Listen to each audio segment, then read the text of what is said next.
enisaotranao jeso malalo satrizao fotona mamizao ianaranay antongotrao izahay izay mpianatrao koambitenenare jeso malalo izahay iaino tsaranao ka irote niavy aminao itoetrapetsakao amponaya koambitenenare jeso malalo izahay iaino tsaranao ka irote niavy aminao itoetrapetsakao amponaya irote niavy aminao itoetrapetsakao amponaya.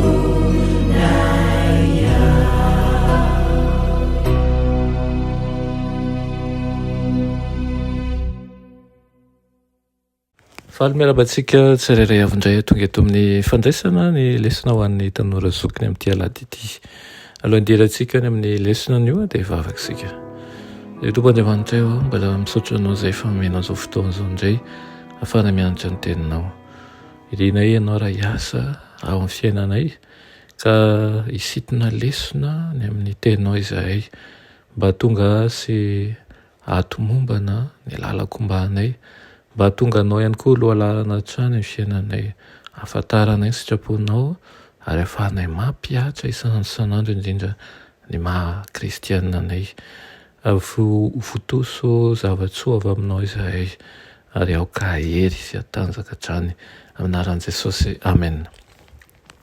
Lohateny lesonantsika androany dia manao hoe ny sasan'i Jesosy ny tongotry ny mpianany. Araka ny efa voalaza dia tia ny mpianany hatramin'ny faran'i Jesosy. Noho ny fitiavan'ny mpianany hatramin'ny fahafatesana dia tia azy ireo amin'ny fahafenony sy mandrakizay koa izy. Manohitra ny drafitry ny devoly ny fahatapahan-keviny ity ny mpianany amin'ny fitiavany faratampony. Na efa voalazan'i Jonatany aloha aza fa mpamatika Jodasy dia asehony eto fa ny devoly no nanomesaina azy ianao an'izany. Samy manao araka izay tao am-pony avy na Jesosy na Jodasy. I Jesosy nanambara ny fitiavan'Andriamanitra iray fa i Jodasy kosa nampisehony tena toetra ny Satana marina. Niariary teo amin'ny fihetsika nasetry ny mpianatra ny fihetsiky Jesosy amin'io fifanandrenana io. Naka ny toeran'ny mpanompo Jesosy rehefa nanasa ny tongotry izy ireo. Marina fa i Petera no nandray fitenenana saingy naneho fotsiny an'izay tao an-tsain'ny mpianatra raha teo izy. Notoerin'i Petera ny faneken'i Jesosy eto toy izany. Kanefa iakinany ny aina tokoa ny fahavononana netry tena amin'ny maha-mpianatra. Araka izany dia napiditra ny mpianatra ao anatin'ny tontolon'ny fitiavan'i Kristy nanasany tongotry izy ireo ianareo rehetra hoy Jesosy rehefa niresaka tamin'izy ireo. Raha hitarina dia voafoaka ao anatin'izany koa aza isika. Mpianatra na tompo no fiantsoan'ny mpianatra ny Jesosy. Ny fiantsoana ny olona anankiray hoe mpampianatra dia mitovy amin'ny miantso azy hoe raby tamin'izany andro izany. Fa ny fiantsoana azy hoe tompo kosa dia maneho ny toerana ambony ananan'ny olona anankiray izay mendrika voajaina. Koa raha olona ambony toy izany no manaiky hanompo ny mpianany, tsy maika tokony hanao toy izany koa ve ny mpianatra? Naneho ny fanetretenany sy ny fahavononany hanompo ny mpianany Jesosy raha nihetry nanasa ny tongony. Nampianatra azy ireo hifanompo tahaka an'izay nataony ihany koa. Ho setry ny fanompom-pitiavana nataon'i Kristy ho antsika dia an-tsitrapo no hifankatiavantsika, an-tsitrapo no hifanompoantsika.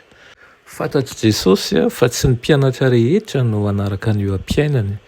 Ny faminanian'i Jesosy momba n'ilay hamadika azy dia pirofo hafa fa izy no izao ilay izy tamin'ny andron'i Mosesy.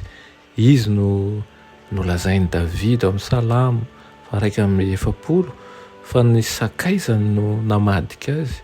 Manana tombontsoa isika mahita ny tantara manontolaka ehitriny sy ny fahatanterahany teny Kristy.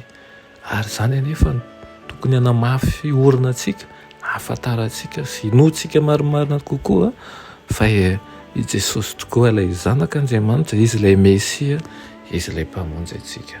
Amen. To malalao misaotra anao zahay ny amin'izany teninao zany. Tompo, ampio izahay mba hiaiky ny mampamonjy anao isan'andro. Aoka izany toetra ao anatin'ny fisainana mihitsy ka hanana fanetretena tahaka ny nanetrenao tena teo amin'ny ovim-pianatra izahay, ka tahaka izany ihany koa no hanetrenay tena eo anivon'ny olona rehetra. Amin'ny anaran'i Jesosy. Amen.